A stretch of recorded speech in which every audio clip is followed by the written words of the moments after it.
एक गांव में एक बहुत धनी सेठ रहता था। उसके पास बहुत सारी धन संपत्ति थी।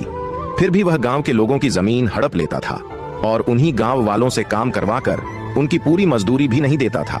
उसे लड़ने की किसी में हिम्मत नहीं थी। पूरे गांव वाले परेशान थे। एक दिन वह एक बूढ़ी महिला की जमीन जबरदस्ती सस्ते में खरीद रहा था। तभी बूढ़ी महिला ने पूछा, सेठ जी, आपने पूरे गांव वालों का कुछ न कुछ हड़प लिया है। आपके पास बहुत सारा धन भी है। आप इतने सारे धन का क्या करोगे? वह धनी सेठ बड़े ही घमंड में बोला, यह सब मेरे बच्चों के लिए है। मेरी पत्नी और बच्चे मेरे लिए जान तक देने को तैयार है। अगर मुझे कुछ हो जाएगा और उनके जान के बदले मेरी जान वापस आ जाए तो वह मुझे अपनी जान तक दे देंगे। यह सब मैं उनके लिए ही कर रहा हूं। तभी बूढ़ी महिला बोली, दुनिया से जाने के बाद कोई किसी को याद तक नहीं करता है और आप जान देने की बात कर रहे हैं। सब अपने अपने जिंदगी में व्यस्त हो जाते हैं। जैसे आप अपने पूर्वज को याद नहीं करते, वैसे ही आपके बच्चे भी आपको याद नहीं करेंगे। धनी सेठ बोला, मैंने अपने बच्चों के लिए बहुत सारा धन इकट्ठा कर दिया, इसलिए वह मुझे याद करेंगे।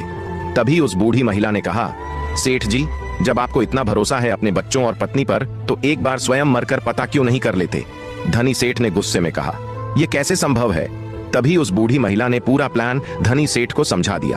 अगली सुबह होते ही धनी सेठ चिल्लाने लगा, पेट में बहुत दर्द हो रहा है। तभी उसके दोनों लड़के और पत्नी उसे हॉस्पिटल लेकर चले गए और डॉक्टर ने कहा, इनकी तो किडनी अचानक फेल हो गई है।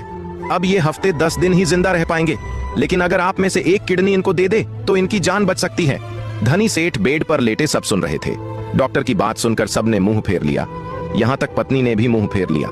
फिर डॉक्टर ने कहा, वैसे भी आप लोगों के पास 2-2 किडनियां हैं, एक दे देंगे तो भी आप जिंदा रहोगे। लेकिन किसी ने यह मगजमारी अपने सिर नहीं ली। सब एक दूसरे का मुंह देखते रहे।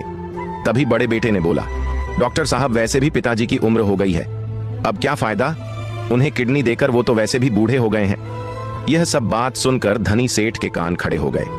वह सोच रहा था कि मैंने अपने घर वालों के लिए इतना सब किया, लेकिन वह आज मुझे एक किडनी तक देने को तैयार नहीं है। पहले तो सब बोल रहे थे, पिताजी आपके लिए जान तक दे दूंगा। अचानक धनी सेठ बेड से उठ खड़े हुए और सबके सब उन्हें देखकर अचंभित हो गए। किसी के कुछ बोलने से पहले ही धनी सेठ ने बोला, मैंने तो बस नाटक किया था। जब तुम सब अपनी एक किडनी मुझे नहीं दे सके तो जान क्या खाक दोगे? आज मुझे समझ आया, मैंने तुम लोगों के लिए बेवजह गांव वालों की जमीन जायदाद हड़प ली। अब मुझे बहुत पछतावा हो रहा है। दूसरे दिन ही धनी सेठ ने जिस किसी की जमीन और जो भी लिया था, सबका हिसाब चूकता कर दिया और उस बूढ़ी महिला को धन्यवाद कहा।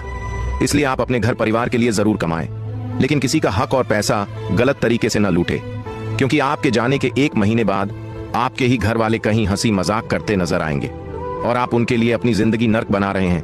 कहानी थोड़ी कड़वी है मगर सत्य है।